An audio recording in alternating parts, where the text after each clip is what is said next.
मैं आज करीब 12:05 पे वहाँ पे निरीक्षण किया और ये पेपर में पढ़ने के बाद मुझे पता भी चला था और फिर वो भी आ गया था। तो उसमें मैंने पूरे हॉस्पिटल का निरीक्षण किया और वहाँ पे अभी इस समय कार्य चल रहा है सफाई पुताई उताई का। वो चूँकि जहाँ भी गंदगी थी उसको सब साफ़ सुथरा कराया जा रहा है और वहाँ पे जो हमारे शासन की मंशा है संस्थागत प्रसव, टीकाकरण, हर तरह की दवाएं उपलब्ध कराना, हम हर सुविधा वहाँ पे उपलब्ध कराने की कोशिश कर रहे हैं। अभी सर हमने जब देखा है तो हमें 277 तरह की दवा वहाँ पे उपलब्ध मिली है और जो इस समय मरीजों को दी जा रही है।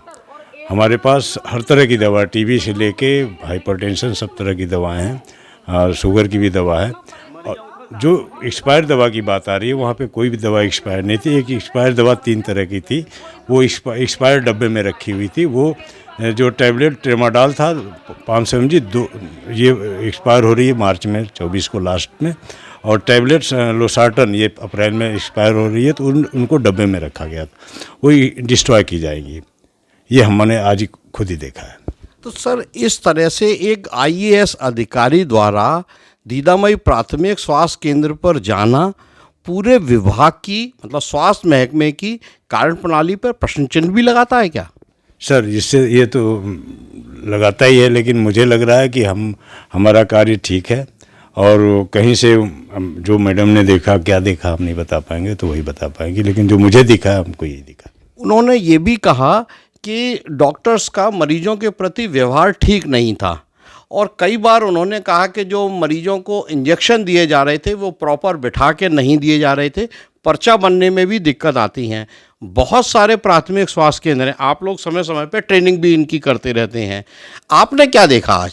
सर आज मैंने ये देखा कि मरीजों की लाइन लगी हुई थी, पर्चा प्रॉपर वे में बन रहा था। चूँकि भीड़ बहुत ज़्यादा थी, काफ़ी भीड़ है वहाँ पे, 300-400-500 से ऊपर इंजेक्शन लगते हैं। तो मरीजों को एक एक करके बुला के लगाया जाता है। चूँकि 10 से 4 हॉस्पिटल है, मरीज 8 बजे ही आ जाते हैं, तो भीड़ होती है वहाँ। जो टीका इसका कुत्ते के इंजेक्शन की जो भीड़ है वो 10 से 4 तक पूरे सभी मरीजों को लगा के ही छोड़ा जाता है।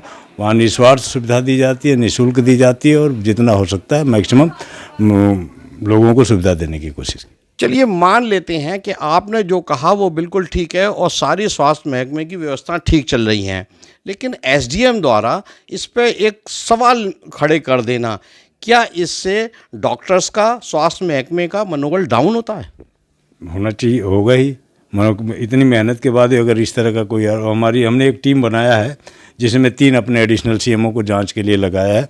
ये जांच का विषय है, अगर कहीं से कोई कमियां होगी तो हम उसके खिलाफ एक्शन जरूर लेंगे और जो भी कमियां बताएंगे उसको दूर करने की कोशिश। SDM कहती हैं कि वो अधिकारियों के खिलाफ जो दीदामई में उस समय पोस्टेड थे, चाहे वो सरकारी कर्मचारी हैं या कॉन्ट्रैक्ट पे रखे गए हैं, उनके खिलाफ कार्रवाई के लिए शासन को पत्र लिखेंगी। जी, अगर ऐसा जांच में जो दोषी पाया जाएगा उसके खिलाफ तो कार्रवाई की जाएगी, उसको छोड़ा थोड़ा नहीं जाएगा।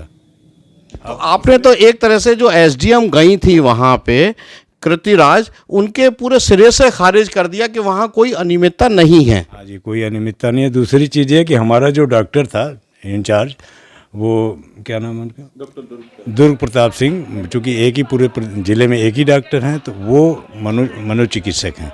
तो पूरे ज़िले में कैंप लगता है तो जगह जगह वो जाते रहते हैं और शेष डॉक्टर 3 डॉक्टर हैं, वो लोग अपना वहाँ पे काम करते हैं।